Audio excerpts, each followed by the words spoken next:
Because let me tell you a little bit about us and what we do and why your support is so incredibly important to us. Village Preservation was founded back in 1980, and we were founded to help protect the cultural, historical, and architectural lifeblood of Greenwich Village, the East Village, and NoHo. We do tons of advocacy work, and we also put on about 75 to 80 free programs like this throughout the year, and that's why your membership is so crucial to help keep this going. I'm the director of programs, and I'm here with Hannah, our program associate, and that's what we do. We do this throughout the year, so we really do ask you, please go to villagepreservation.org, sign up to become a member, consider giving us a donation. But I also want to send you to the website because we have a ton of really awesome resources available there. If you're interested in designing your own walking tour of the neighborhood, we've got maps with all sorts of historical sites from architecture, Black history, women's history, you name it. It is available for free whether you become a member or not. So please go ahead and check out the website if you consider supporting us. So I'm going to introduce this evening's guest. It's me. So William is the best. He's the most amazing person you're ever going to meet. No, but the reason I'm doing the presentation tonight is because I love ocean liners. I was one of those nerdy kids that fell in love with the story of Titanic. Third grade, found the Robert Ballard book about Titanic. But then what does that have to do with our neighborhood? If she had made it in April 1912, she would have docked at Pier 59, just a little bit north of our neighborhood, a little north of 14th Street. But it would have been on the west side of our part of the city. And that is where all these great ocean liners were docking. This lady here is the Lusitania. I also have fallen in love with Lusitania because I had the great privilege of working at the National Archives here, the branch of the National Archives here in New York, and got to examine the court case that was brought against Cunard, the company that owned Lusitania, after she was lost in 1915. I'm sure most of you are familiar with the story, but we'll save the rest of it towards the end. But this is Pier 54, so it is in our neighborhood. So now I just want to take a moment. We're in this lovely air-conditioned time machine. So what does Pier 54 look like today? So all that remains of the Pier 54, you'll see this metallic outline, and we're going to see what that originally looked like in just a second. And then you have little islands here. I'll leave my own opinion, but I don't put it on here. So. But now let's go back to the 70s.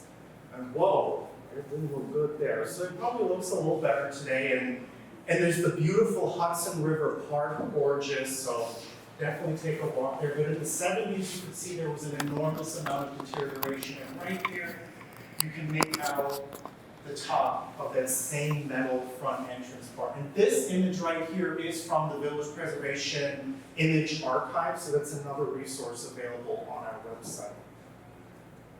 But then let's go back to the 1930s. In Cunard and White Star, 1934, they merged. They used to be rivals, and then they merged. But I want to go a little further back than that. We're going back to the 1910s here. This is what Pier 54 should look like. Probably the closest you can see something like this today are the piers in San Francisco. They have these beautiful granite fronts still there at the port of San Francisco. And we're going to talk about what kind of went on here, but we're also going to be talking about how people got here. Why were they coming here? What was the journey of the immigrant? Because Greenwich Village had tons of immigrant communities. Ukrainians, Italians, Germans, Hungarians, Spanish. And there's plenty of resources to read about their life here, but what was the journey they needed to take to get here. And that's what we're going to kind of be talking about tonight. And we're going to be talking about some of the fancier voyages taken as well, because you had millionaires and migrants traveling on the same ships.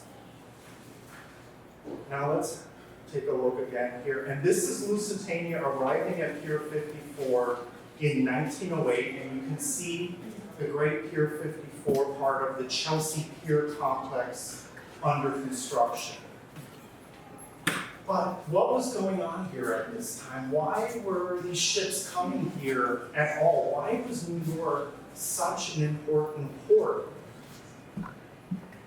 So this map here, I love this map. This is from 1905, this particular map. And you can see this was already an age of mass travel. People were on the move. And I love this quote from Putnam magazine in 1896. If the social history of the world is ever written, the era in which we live will be called the nomadic period. With the advent of ocean steam navigation and the railway system, began a traveling mania which has gradually increased until half the Earth's inhabitants are on the move. And if you take a real close look there on the East Coast, you can see how many of those lines are converging on New York City. But why was New York so important? Why was everyone coming here? I mean, today we know it's the greatest city in the world. We love New York. But what made New York the greatest city in the world? For one, the ocean liner was invented here in New York City. Now, when we think of ocean liner, of course, we think of something like Titanic, the huge floors, smokestacks, and the giant ship. But what an ocean liner actually is simply a ship that moves on a schedule. That is it. And you're like, oh, what's so amazing about that? Well, until 1818, ships didn't leave on schedules. This newspaper clipping here is from October 1817, and it's advertising for the James Monroe, which is going to leave from Peck Slip on the East River. And that's where the city first arose, was on the East River in the first half of the 19th century. But before the James Monroe departed in January 1818, ships could leave when they wanted to. If you're a merchant, a passenger, and you think of what a pain in the ass it already is when you go to the airport, you're rushing, you have all your thing, you get there, and then it's delayed. Well, now think about it's like a 2-week delay, because or the captain doesn't feel like it. Well, this is what was so innovative about the ocean liner. It was going to leave no matter what. If the cargo hold was full or not, if all the passengers were there or not, it was going to leave. And some business people think, oh, what a stupid idea. Why would you do that? It was the best innovation available that could happen for shipping.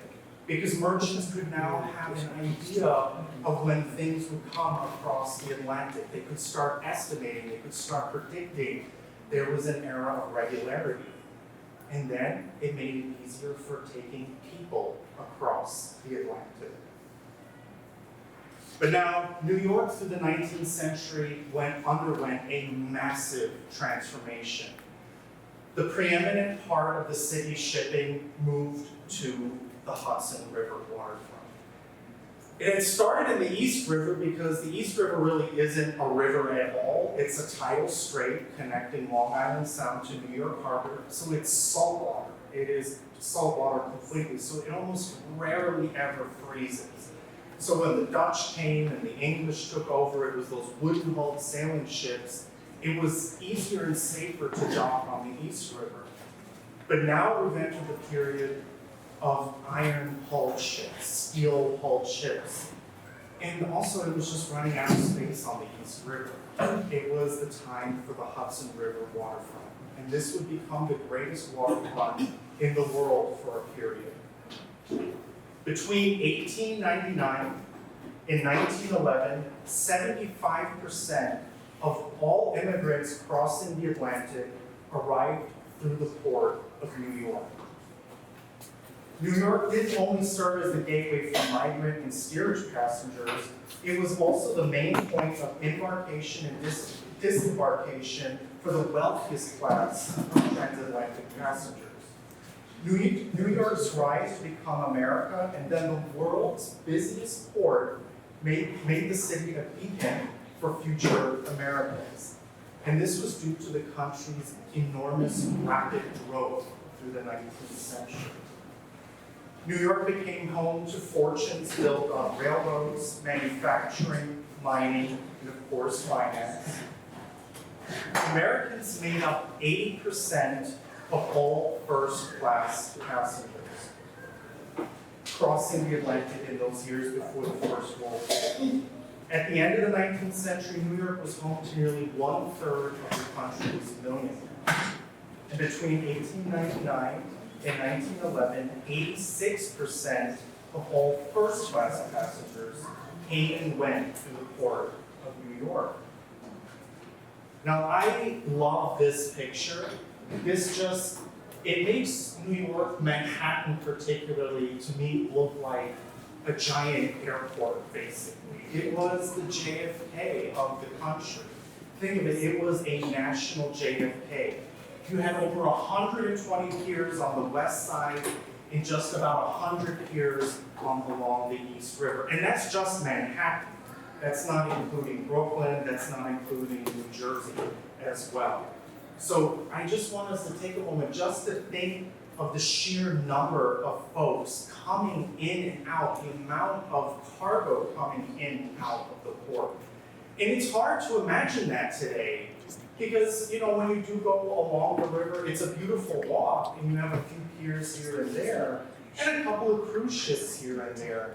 But the sheer busyness of the city as a maritime city, and we were founded as a maritime city, is so easy to forget that. But it is this shipping that by the 1870s had made the US the largest economy in the world, the single unified largest economy. On the eve of the First World War, the US was already 10% larger than the next two biggest economies combined, Germany and Great Britain. And that made a lot of people very, very rich. This is the Gilded Age. This new class of wealthy families traveled to Europe for society, pleasure, and business. And also, on the other hand, the United States acted as a lure for millions of migrants seeking better economic opportunities in the US. But each group would travel under very different circumstances for very different reasons. The migrations of the Europeans to the New World was the clearest demonstration of the power of mobility in the 19th century and early 20th century. In that 50-year period leading up to the First World War, 30 to 40 million migrants would cross the Atlantic. The allure of the American economy drew 60% of all of those immigrants to the United States alone, with 13 million arriving just in the period between 1893 and 1914. And by the start of the First World War, New York had overtaken London as the world's busiest port. Now, here for our part of the neighborhood, this is Pier 46 and 47. Up on the river it was ferries. It wasn't just giant ocean liners. You had ferries going along the eastern seaboard, going, of course, up to Albany and upstate. And then you had the Hoboken ferry, the commuter ferries taking you across the Hudson. And there were the other great port as well there in Hoboken for the German ocean liners, is where they docked. They didn't dock here in New York.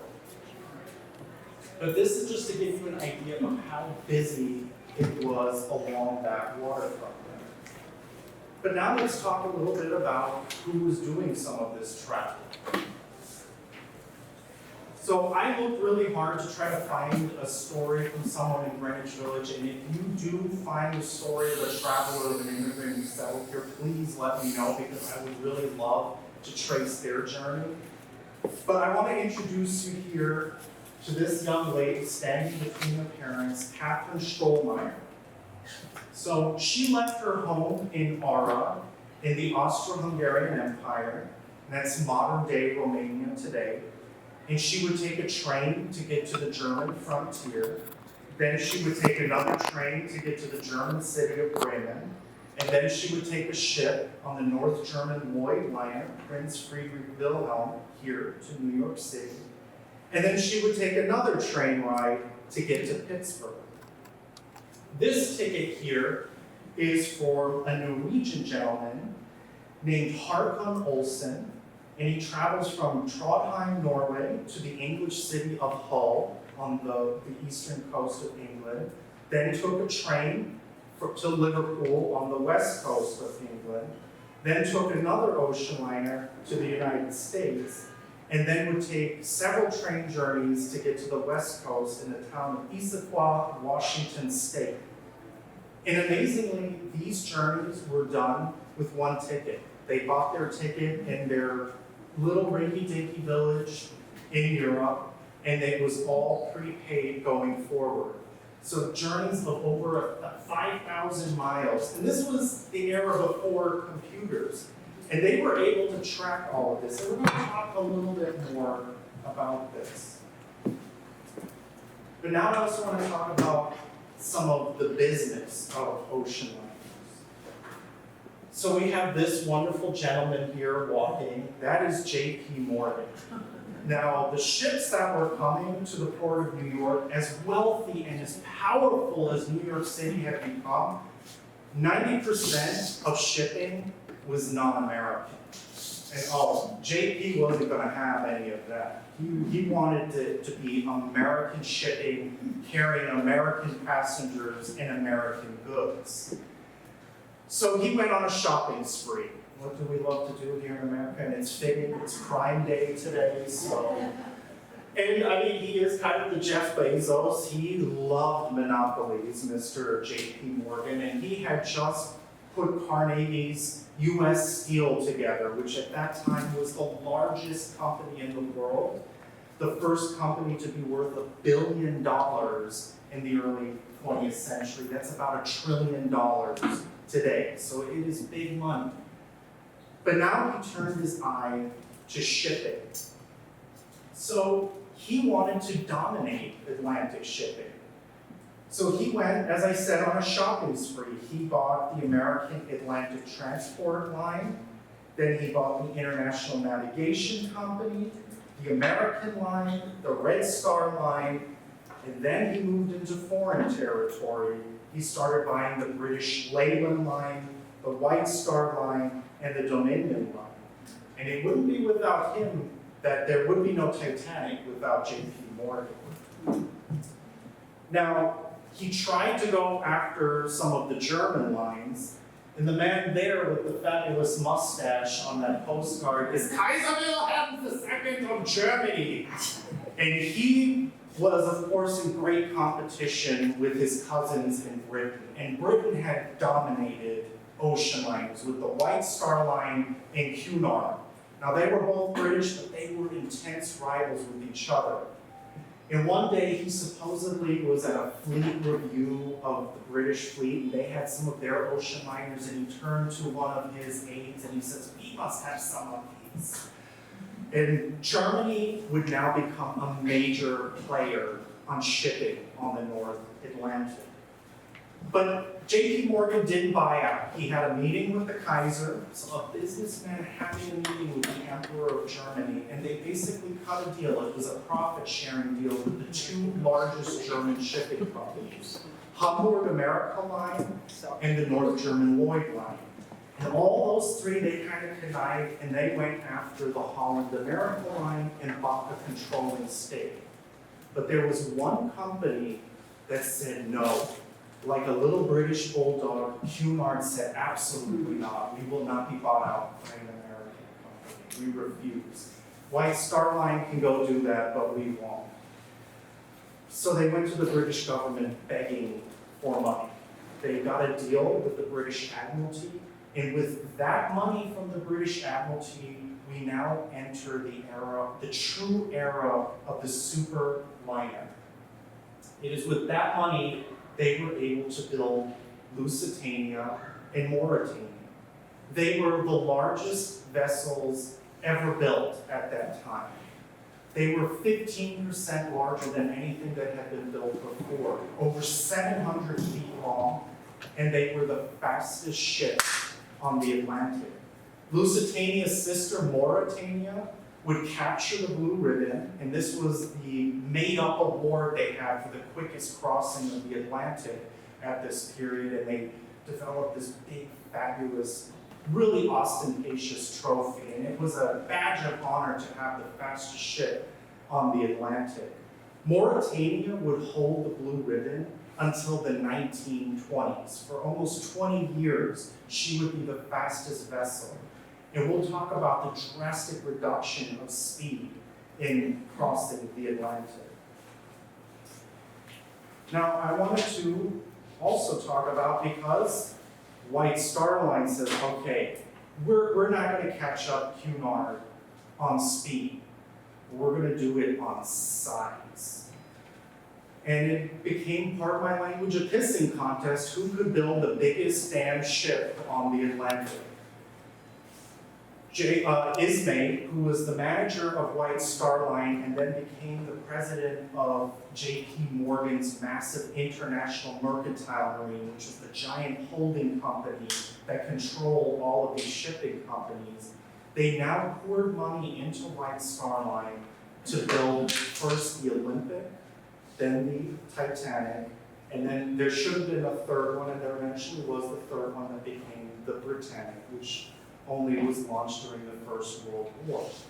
And these were now larger than the Lusitania, more luxurious than the Lusitania and Mauritania. This was like nothing had ever been seen before in terms of space and size.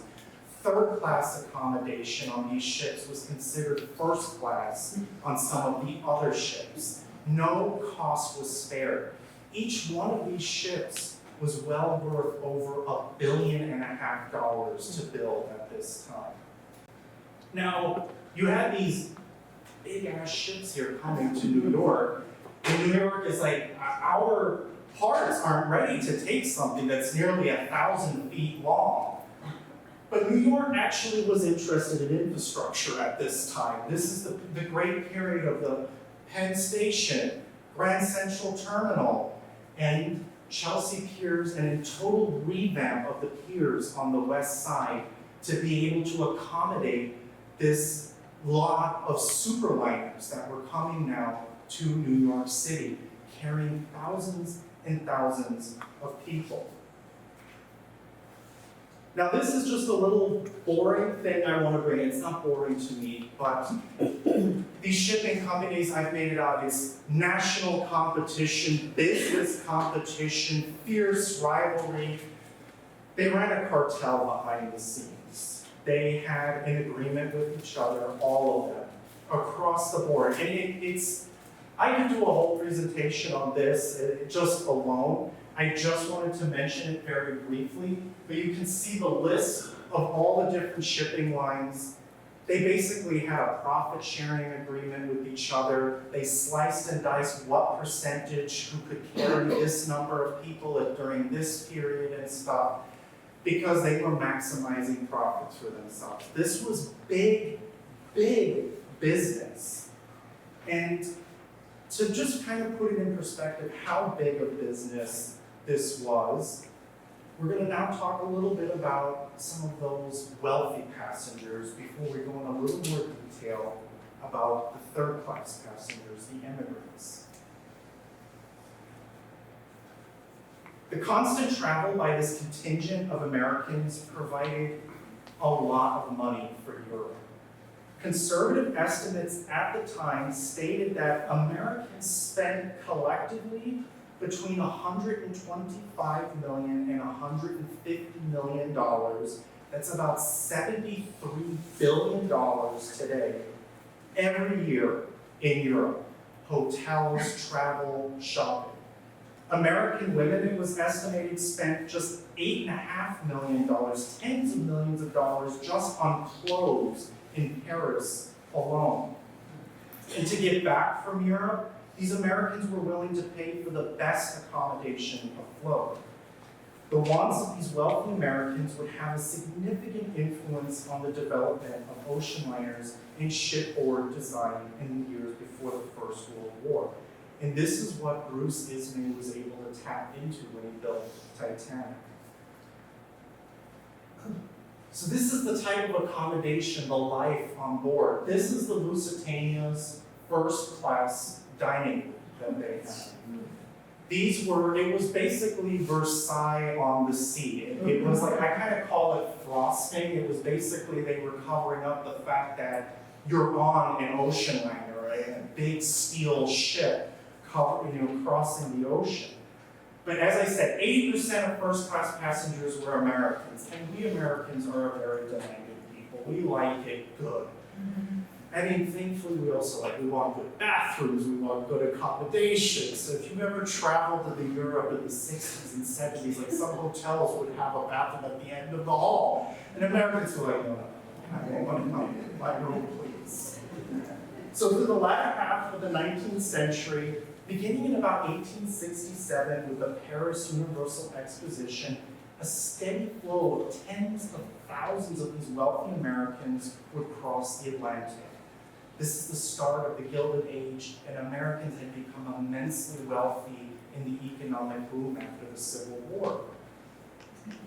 But how are they going to separate themselves from the unwashed masses?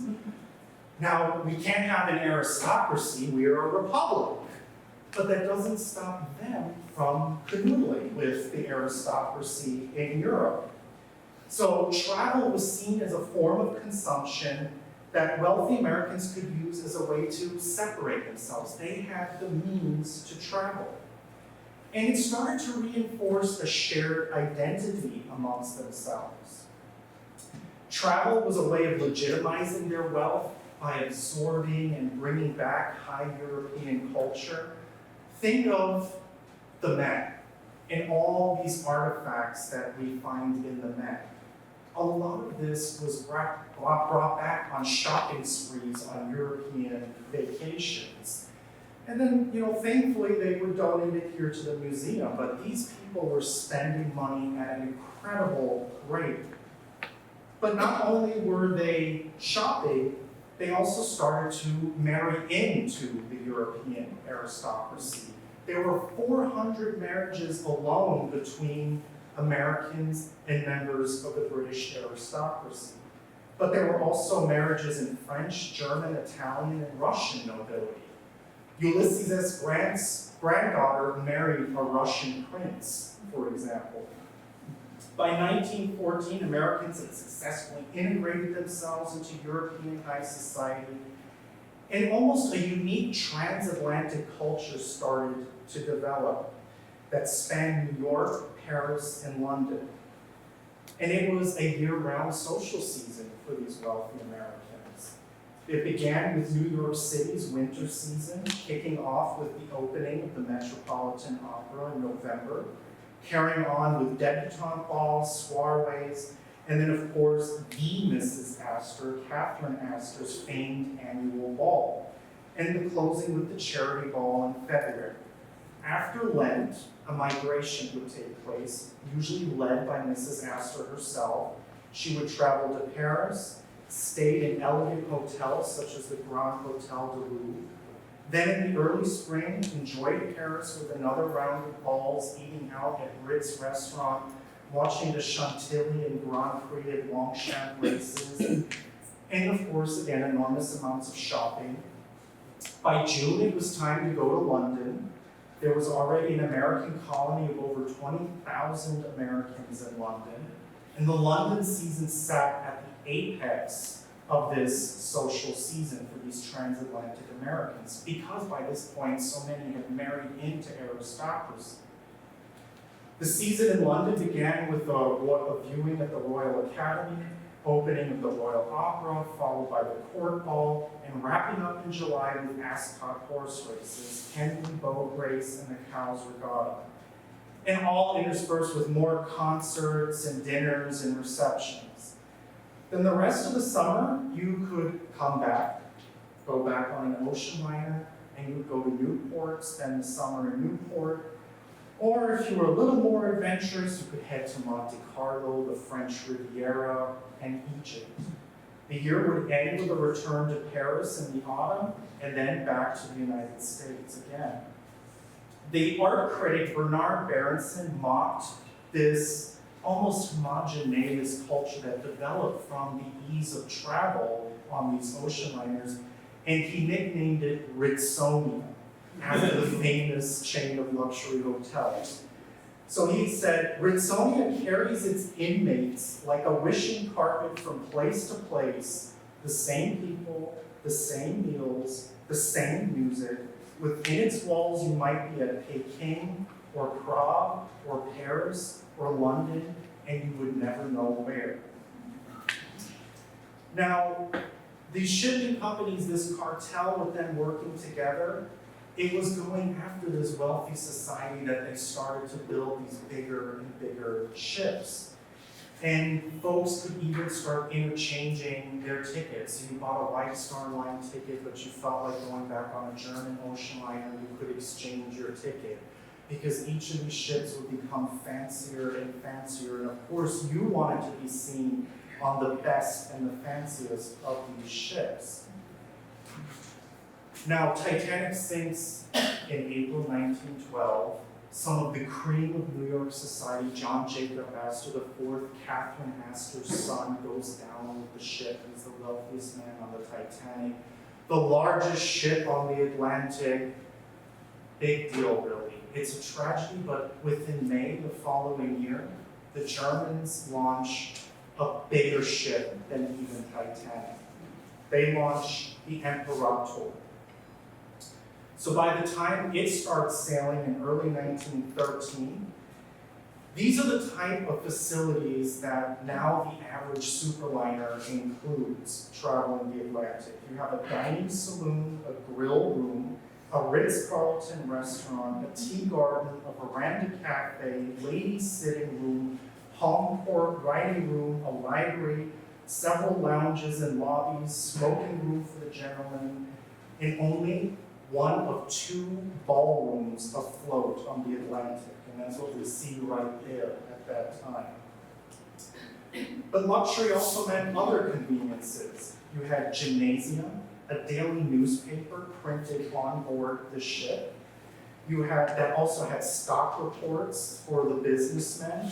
And like, oh no, you forgot to book a hotel. Well, you could telegraph ahead, and then they could book a room for you, and that was the wireless service of the day. When we see those scenes in the movie Titanic with the ding, ding, ding, ding, ding, this was not really used for emergency services. This was used so people could send their Instagrams of the day. It's like, hey, look at me, I'm on the Atlantic crossing, and so they could send little messages. This was reserved for wealthy people to show off. But other things included were barbers, baths, pools, hairdressers, manicurists, department stores, and even a florist with fresh flowers. And some of the ocean liners, the German ones especially, had little gardens on board so they could serve fresh strawberries while you're in the middle of the Atlantic Ocean. So, but these were important decisions if you're very rich, like which ship do you want to go on and which has the best. So, when Imperator was launched, this was the creme de la creme, except the Germans overdid it on the marble on board the ship. They made it so top-heavy. Unfortunately, the Imperator leaned to one side and you could never fix it. Because they were like, more marble, it's the best. But the Imperial Suite, the best suite on that ship, now this is just for one family, let's say. The Imperial Suite on the Imperator comprised of 12 rooms. 2 bedrooms with a private bath, a trunk room, a breakfast room, a pantry, a salon, and 2 servants' rooms, plus a veranda deck. Now, if it was fully booked, it was $5,000 then.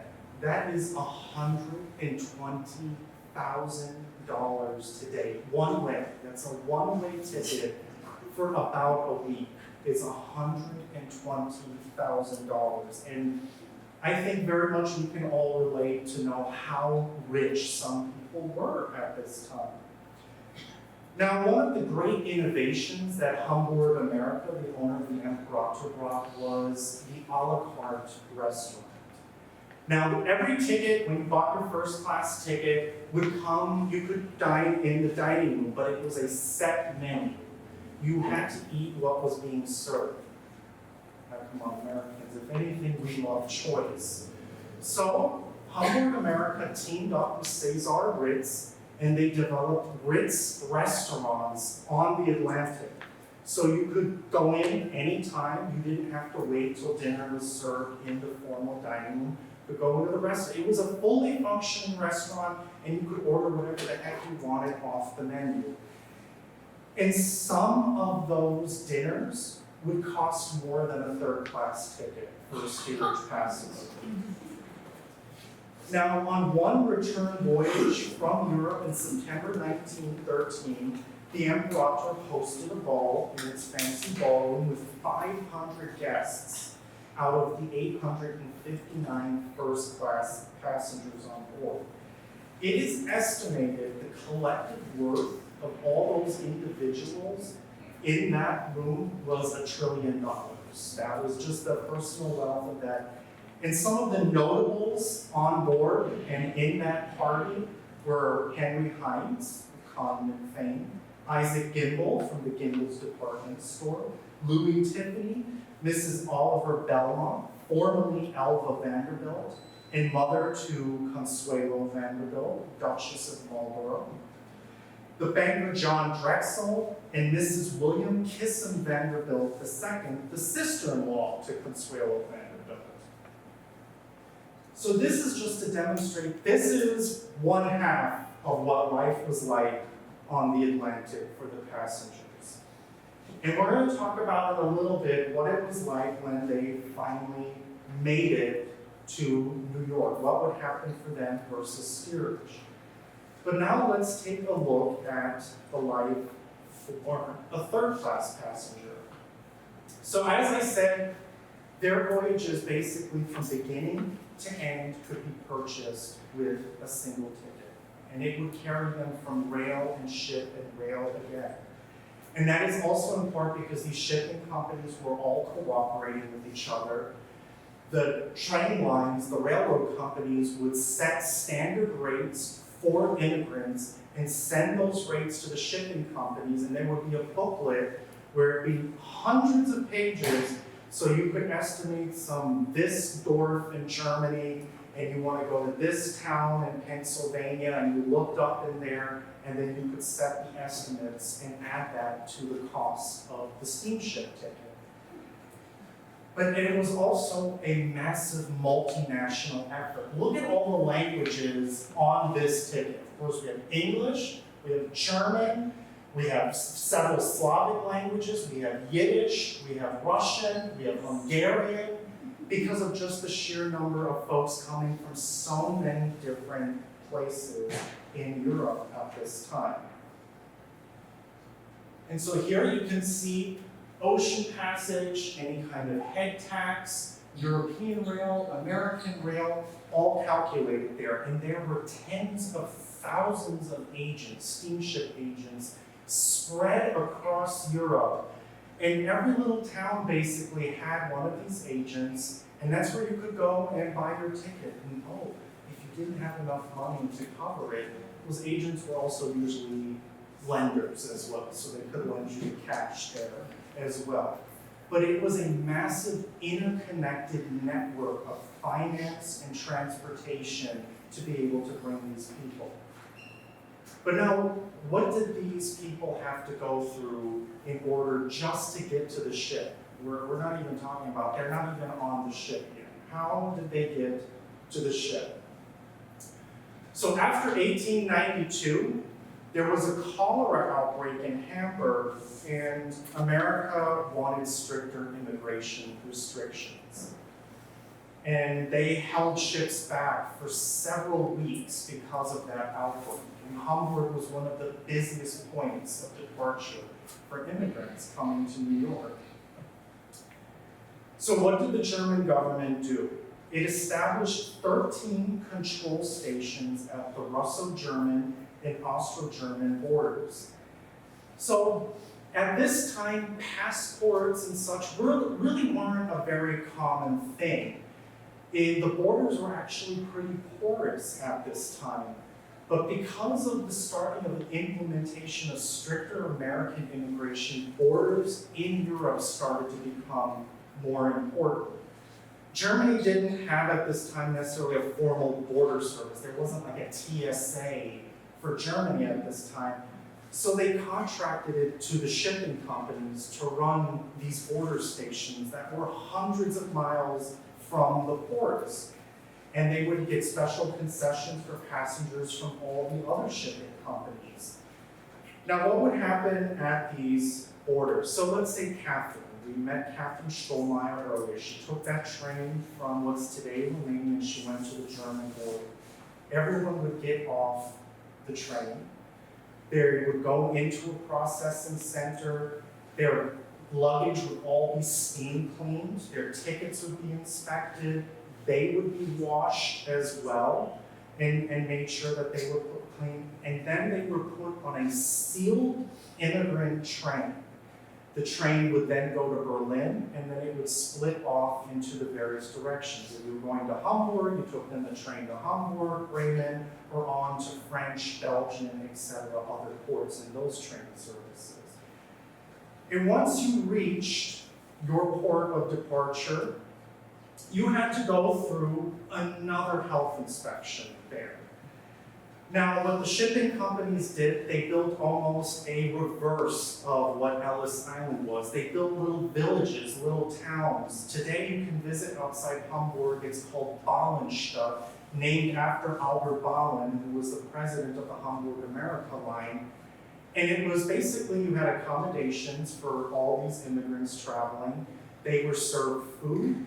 And it was also kosher food. You had Protestant, Catholic churches. You had a synagogue on the site. And it was really everything that they needed, because once you got to the port, you may have been there several days, even a week before your ship was scheduled to depart. So you needed somewhere to stay. So the shipping companies wanted to make sure that these passengers were taken care of. Now, I want you to hold in your mind, this is not out of the goodness of their heart. I'll tell you in a minute why the shipping companies were so taking care of these migrants. But now your ship is ready to go. So you, before you board, you go through yet another health inspection. Now, if you're lucky enough, you're getting on one of those big brand new ships, and your accommodation would look something more like this one down here, and this was a closed berth. And it would be about 6 to 8 people in a shared space, but you had a door, so you actually had some privacy. And this was, at this point, the pinnacle of luxury for these passengers to have that kind of accommodation. Most migrant ships at that time, especially on the smaller ones, still had dormitory-style accommodation. Men, women, and then families on board. Now, for some of the more well-to-do migrants, if you were a lawyer or a doctor immigrating to the United States, you would get a second-class ticket. And we'll find out why here in a second, because it isn't just wanting to stay below on the bottom part of the ship and wanting better accommodations. It would serve a very important purpose once they reached the United States. So a voyage would last anywhere from 5 days if you're on one of those super fast liners, but it could take up to 2+ weeks if you're on an older, smaller ship. But then you've made it. You finally are there. We've seen all the movies, The Godfather, passing the Statue of Liberty, America, America. So everyone is very happy that they've arrived. So what happens? How are they going to get processed now? So I love this picture. This is now the inside of one of these piers. This isn't Pier 54 particular. I have not been able to find an indoor picture of Pier 54, but this is from 1931. And I just want you to see how busy it was inside of those pier buildings. It is like JFK is today. But first class and second class would be let off the ship. Now, they didn't have to go through any kind of like border control, or passport check necessarily. And this is why immigrants who wanted to come to the US and avoid having to go through Ellis Island would buy a second class ticket. Because Americans thought if you could afford a second class ticket, fine, you can come in, no real questions asked. We want those type of people here. Now, the only inspection you did have to do if you were a first and second class passenger was a customs inspection. At this time, there was still no real income tax. That was only introduced in 1913. The biggest source of federal revenue was customs duties. And I remember these rich people were shopping. Now, there are so many fabulous stories of them trying to evade customs officials. There's this one story of a lady, and she bought all these fabulous diamonds in Paris, and she says, honey, I don't want to pay the customs duty on these. And the husband was like, no, absolutely, we're good Americans, we will pay for them, blah, blah, blah. And she's like, so what she does during the voyage, she cuts open her husband's jacket, the lining of his big jacket, and she sews the jewelry into the lining of his jacket. And the number of stories of putting false bottoms and sewing things into clothes, all to try to avoid customs duties at this time because of just the sheer number of stuff that these people were buying and bringing back with them. And as I said, they were buying enormous amounts of things, so one can only imagine how many duties they were paying. For this wife, supposedly, she got away with it, thankfully. She was able to get away with it. Now, once the customs inspection was done, you were free to go. So that was the terrible thing that the poor first and second class passengers had to do, was someone rifling through your underwear to see what you brought back with you on vacation. And it's not like today where you can just pass through nothing to clear. Everybody had their stuff inspected at that time. The customs department was a huge governmental department at this time. And of course, New York City brought in the most revenue for the federal government at this time. Now, once first and second class were off the ships, now the immigrants, the third class, were able to come on. Third class, if you're an American citizen already, because some American citizens were traveling as tourists already by this point, you didn't have to go through Ellis Island. You had your citizenship papers or your legal status papers. You would come off the ship, and then you could leave and have also your customs check. For everyone else, they would then be divided into groups of about 30 people. Their bags would be tagged, they would be tagged, handed an inspection card. Then they would take a barge, a ferry, from the piers on the west side to Ellis Island. No ocean liner ever docked at Ellis Island. Do you think these rich people would want to get off there at Ellis Island? No. They would dock on the west side, and then you have to schlep from the west side to Ellis Island. Then once there, they would go through a pretty intensive inspection. Now, the number of health inspections that they had gone through before they had even gone on the ship, and then there were sometimes periodic inspections on the ship, had, for a lack of a better term, weeded out many of the so-called undesirables listed by the federal government at this point. So about 80% of migrants would be through Ellis Island in a matter of hours. They would have an interview, they would have a health inspection, and they would just keep moving, like the grumpy TSA agents we have today. It was very similar back then because, it was tens of thousands of people getting processed almost non-stop through Ellis Island. One really gross inspection was they had this little hook and they would pull down your eye looking for the eye infection trachoma. And I mean, it's like the doctors sometimes would question their brains back then because they would just wipe it on their opinion like that. So it was kind of gross, but it was pretty efficient for most people. Now, if you were found to be ill, it depended how ill you were. There was a hospital on Ellis Island. You could stay there, recuperate, and then would be let in. But if you were politically undesirable or you were disabled in some way, you would be rejected. You wouldn't be allowed to go further. Now, I mentioned those shipping companies had done all these nice things for the migrants back on the port, putting them up and everything. The reason they wanted that is they wanted healthy immigrants arriving in New York City because they would pay for the voyage back if you were rejected at Ellis Island. So it was not good for business for them. Again, as I said, it wasn't out of the goodness of their heart, it was a strict business mentality. But once you had been done with health inspections and with any kind of interview, then you would go into the railroad clearing office, and that's where you could exchange your ticket stubs. So like Catherine, she went on to Pittsburgh, and she would then take a ferry from Ellis Island to the Pennsylvania Railroad ferry station on New Jersey, and then take the railroad onward. But if you were settling, let's say here at Greenwich Village in New York City, there would be a barge going to the Battery, and you would be let off there, and then you would start your journey on becoming a New Yorker. Now for those onward voyages on rail, I just wanted to briefly bring up this really cool map. The United States didn't have a national rail service. There wasn't a thing of like how we think of Amtrak today. There were dozens of railroad companies that were also viciously competing with each other, had geographic monopolies.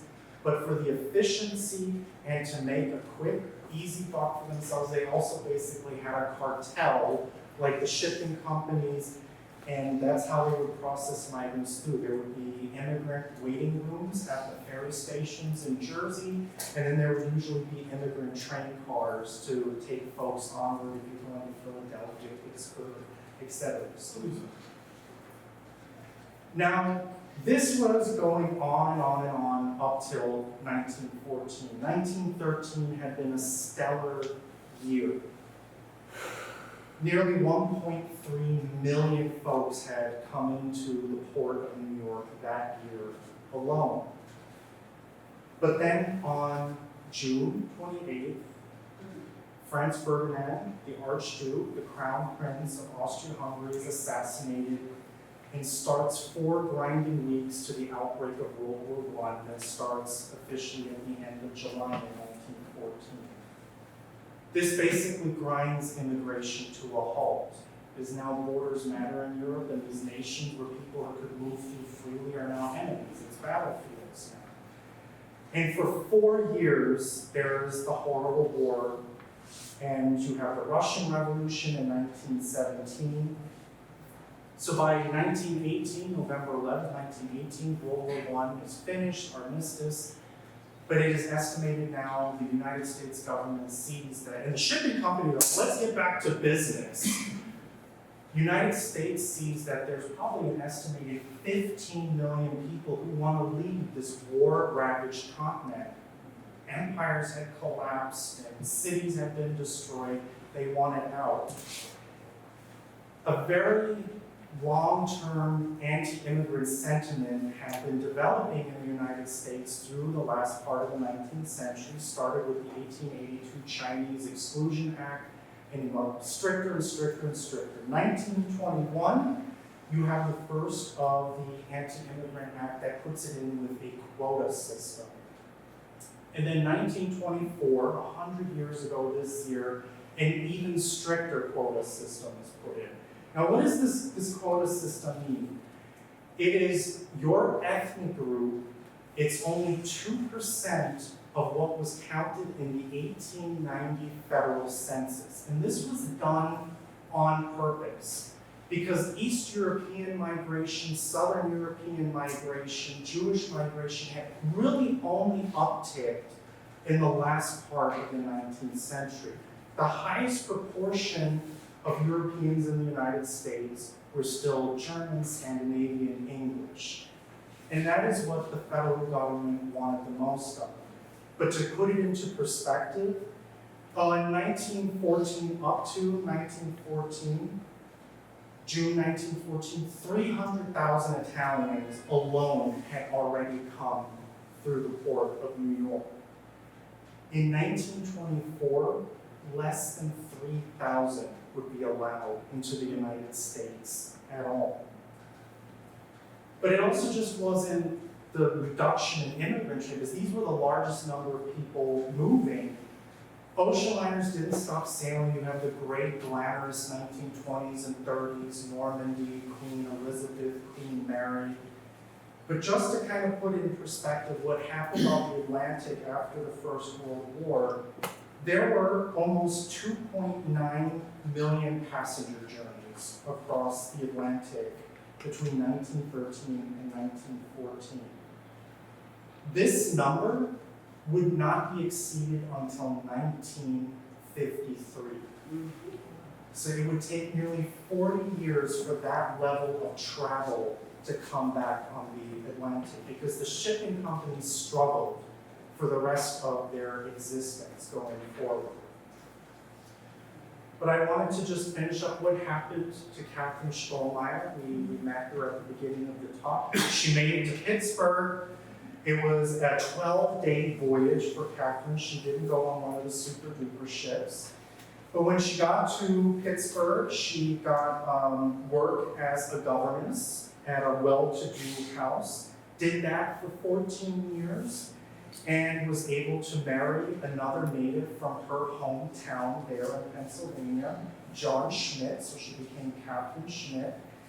And luckily for her, in 1925, she was able to bring her parents to the United States. So those are her parents right there. This is 1906, and this is 1914, the picture there. So you can already see what the impact was just in the way she dresses and carries herself of coming to the United States. But now we gotta come back to the 21st century. So here we see Chelsea Piers, the West Side in the 20s, talking about there in the 1960s. This is 1968. You see Queen Mary right there, Queen Elizabeth. This is a little further up from us here near Greenwich Village, but you can still, this was luxury liner row still for this period. But as I said, the number of passengers was never the same. And we're back to today, to 2024. So thank you very, very much.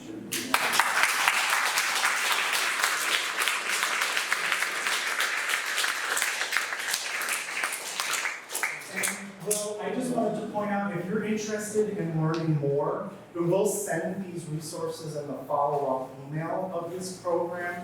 But if you're interested in learning more about immigration and the time of travel, there are a lot of great, interesting books about this. I didn't even get into round-trip migrants, people going back and forth. It's a truly fascinating story. And if you're interested in tracing your own family genealogy, the New York Genealogical and Biographical Society has this great resource tracing immigrants to the port of New York.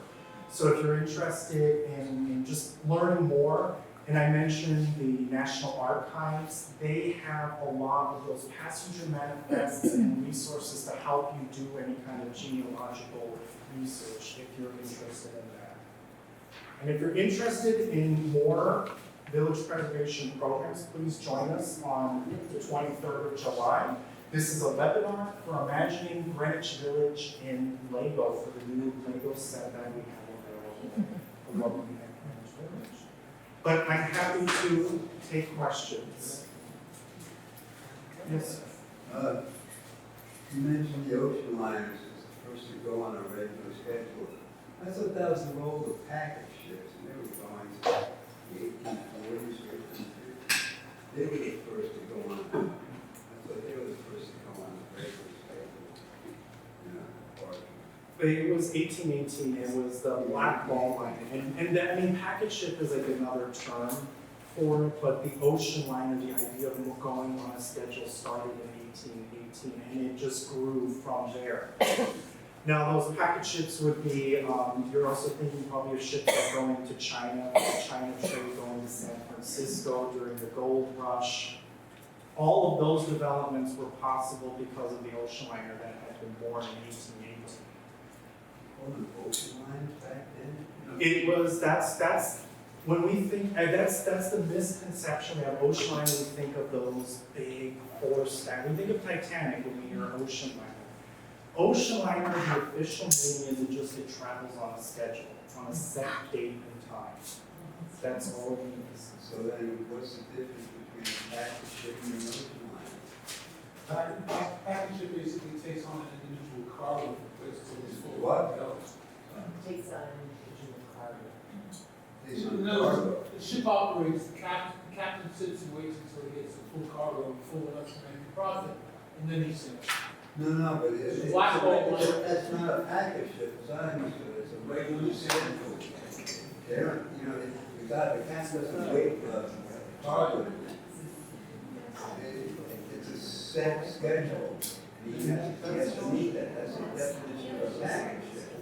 Isn't it, a regular schedule? That's an ocean liner, that's what the term means. It's my understanding, from the perspective of the economics of the business of shipping, passenger shipping, that for all the luxury and all the prices charged, it seems so high, they really made all their money on third-class steerage. Yeah, and you're absolutely right, about 75% of the profits were from immigrants. So even then, the rich had a good ride. And now, the economics of the ship is different. On a ship like Titanic, they made more money off the first class. But that's why we think of Titanic and Lusitania. These were their, the flagships of their fleets. The majority of them were small, and they sometimes would only be filled with third-class passengers. And those would be the ones that could take 2 weeks to cross the Atlantic. You're not on the glamorous, brand new third-class travel. And it is where they're making most of their money. Yes, sir. What effect did air travel have on It's a great question. Through the 50s, after World War II, air travel meteorized that it overtook shipping by the end of the 50s. And by the 60s, ocean liners are basically pointless. They're not carrying the numbers of folks to really stay profitable. And that's why you do see a massive decline. It's 2 innovations. You have aircraft for passengers, and you have container shipping for cargo. Manhattan couldn't handle container shipping, so that moved out to Fort Elizabeth in New Jersey. And then we don't really have the ocean liners coming with passengers anymore. That's like at the beginning where we saw in the 70s, where it just went into really quick decay, those piers. But by I think it was 59, there were more people going by jet than by ship across the Atlantic. Because also, would you want to do 6 days or 6 hours to get across the Atlantic? I mean, today we want air travel could be so hellish that if we could afford it, Cunard still exists. It's owned by Carnival Cruises, unfortunately. Eventually they get bought out by a company. But they are the only real ocean liner company left. But it's luxury cruising on the Atlantic. But the Queen Mary 2 is really kind of the last true ocean liner going across the Atlantic. Yes, sir. I guess it was in the 1980s that the New York Times discontinued the shipping schedule. It was so much fun to read. And, that was...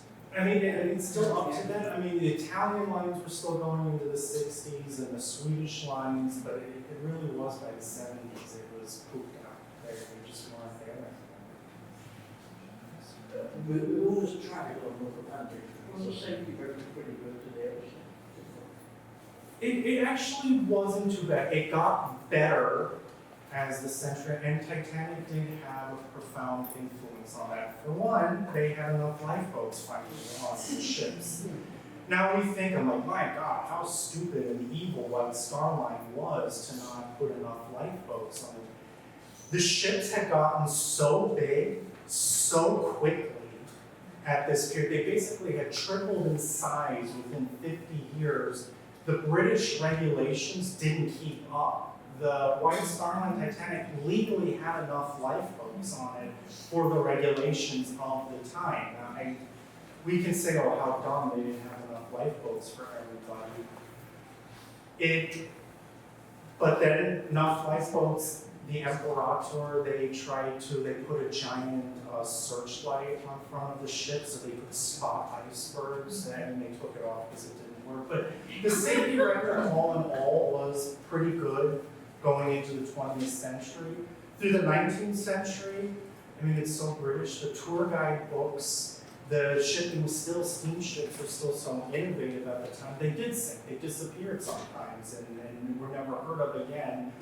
A lady wrote a book and she said, always make sure to wear your finest when you're crossing the Atlantic. So if your ship goes down and they find your body, you're well dressed.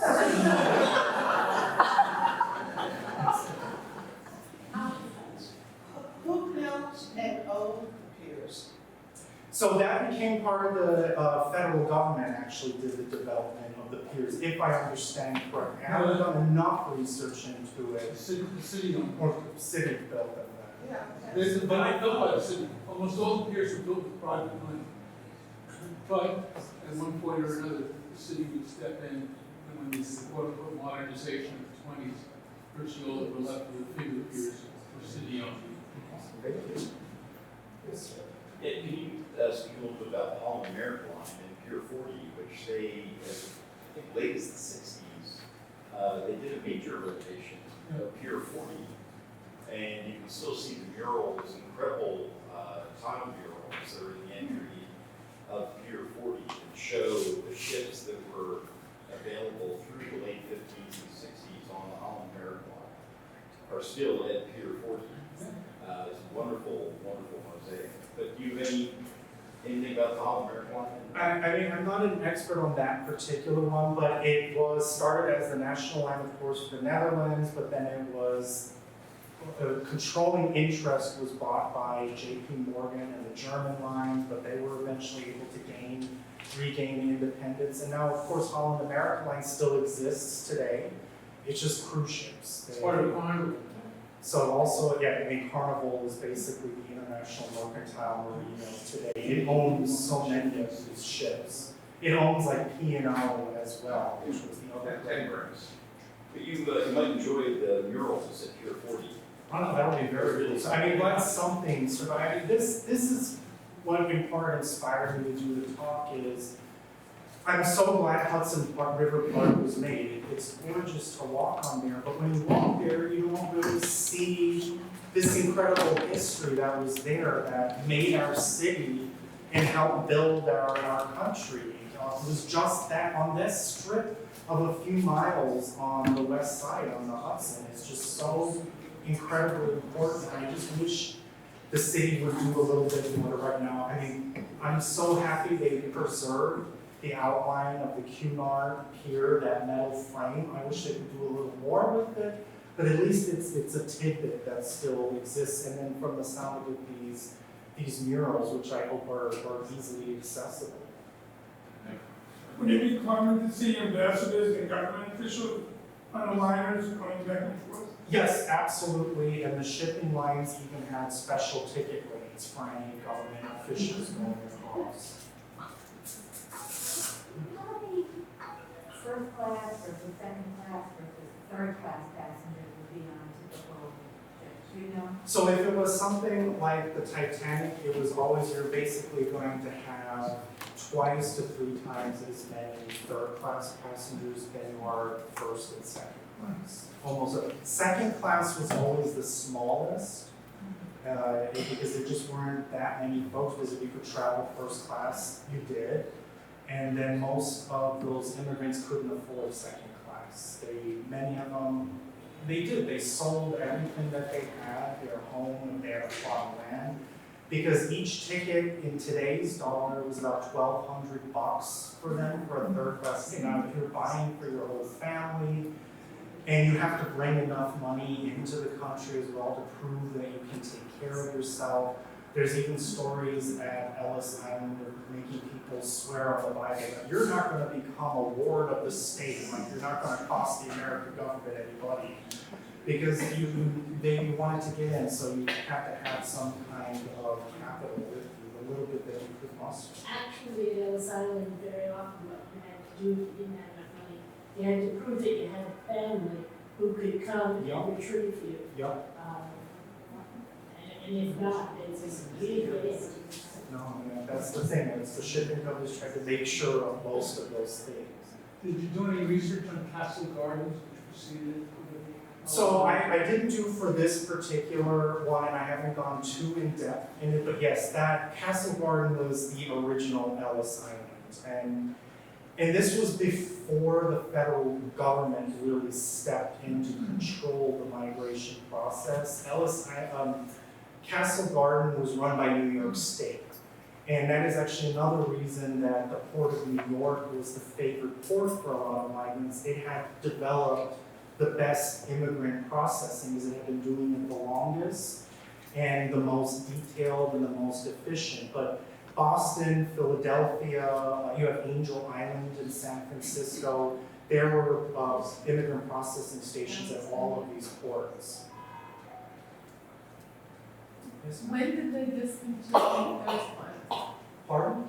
They discontinued third class at a certain point. When was that? They didn't so much discontinue it as they remarketed it.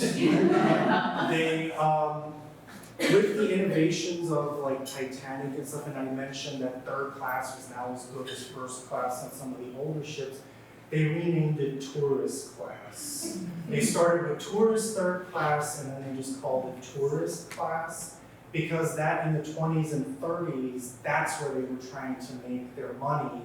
So they would do special deals at colleges. So groups of college students could do a European trip.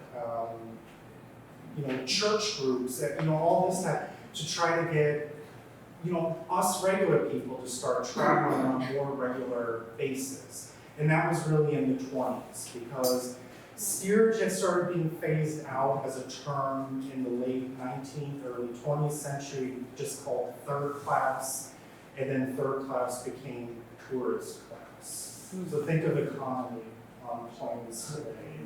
What about coach? I mean, it's just a ton of semantics in that way.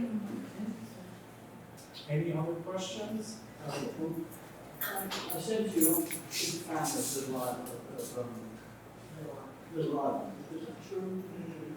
I've been there a couple of times. I think it's a neat place. It is interesting. They do some kind of public programming there as well. Yeah, they have like a great venue. I just wish, and it's great that it's a public space. I just wish that we had maybe done something, and this is speaking for myself, not for village preservation, but for myself. If you ever visit Belfast and go to Harlan and Wolff there, and that's where Titanic Olympic were built, was in Belfast in Northern Ireland. They've completely redeveloped that area. It's like called like Titanic City. I mean, okay, it's cheesy, it's very touristy, but they've preserved a lot of the old structures, and like for me, a big Titanic nerd, you can stand in the dry dock where Titanic's at, it's like an amazing experience. And the old Harlan and Wolff offices have been turned into a hotel, a luxury hotel. So I wish maybe on the west side we do a little more to recognize this history, this really awesome history. I think one of the issues on Little Island is the fact that we have rising waters. And so the decision was made, it rises after we walk it,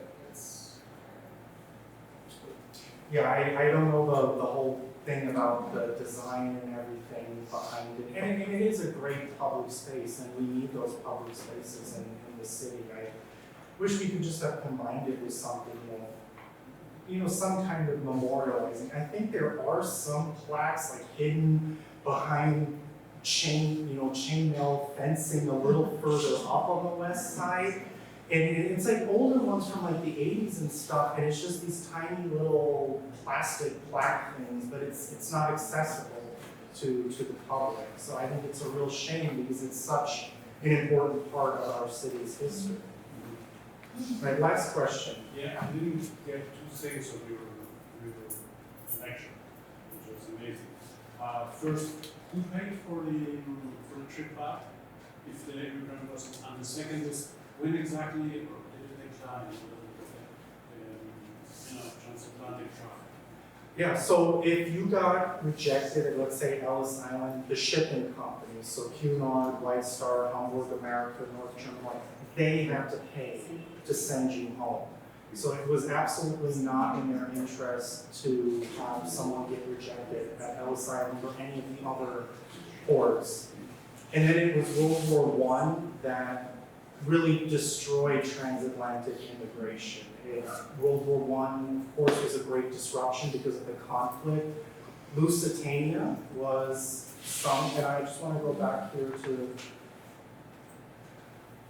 this is Lusitania leaving New York, May 1st, 1915. 6 days later, she was torpedoed by a German U-boat. 1,200 people died on her. She was, at that time, carrying war material, but women, children, just people traveling to England on a holiday or whatever, went down, and that really was, to me, symbolizes the end of what I consider the golden age of ocean liners, this late 19th up to World War I, because of immigration, because of the first class. To me, this is, for me personally, the most interesting period of ocean liners. Did anybody survive? On Lusitania, yes.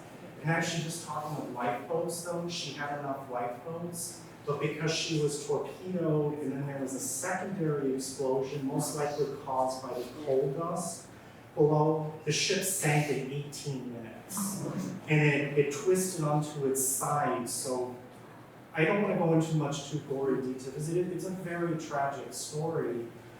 The ship just sank so quickly, many people then just drowned. The Titanic took 2.5 hours to sink. So just that, to put that in perspective. Well,